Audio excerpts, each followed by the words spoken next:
Magandang hapon po sa ating lahat. Narito po ang update po natin sa binabantayan nating bagyong si Julian. So ngayon, ito po rin ay isang typhoon category at ito'y naglandfall na kaninang 1 p.m. dito sa May, Taiwan.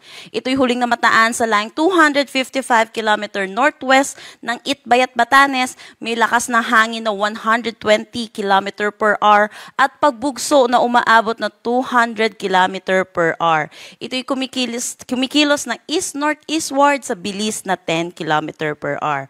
Wala na tayong nakataas na anumang tropical cyclone wind signal sa anumang parte ng ating bansa, pero asahan pa rin natin dito sa Batanes at Babuyan Islands, makakaranas pa rin sila ng maulap na papawirin na may mga kalat-kalat na pag-ulan, dulot pa rin itong bagyong si Julian.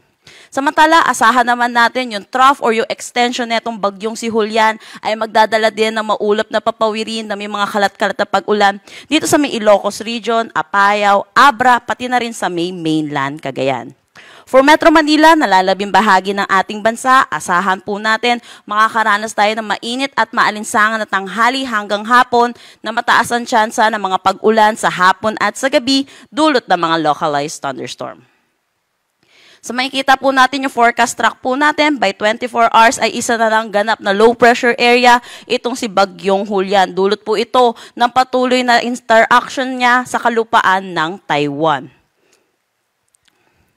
Para naman sa magiging panahon po natin bukas ay asahan po natin dito sa atin sa Luzon, makakaranas po tayo ng maaliwalas na panahon pero mataas pa rin ang tsansa ng mga pag-ulan sa hapon at sa gabi dulot ng mga localized thunderstorm. Kaya ugaliin po i-check ang social media pages ng Pag-asa para sa mga thunderstorm advisory na nilalabas.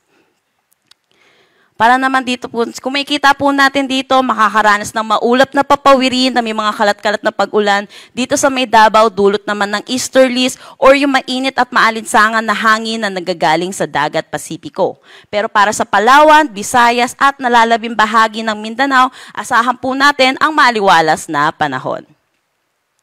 Para sa karagdagang impormasyon, bisitahin ang aming mga social media pages at ang aming website pag-asa.dost.gov.ph. At yan po muna ang latest dito sa Pag-asa Weather Forecasting Center. Shenel Dominguez po at magandang hapon.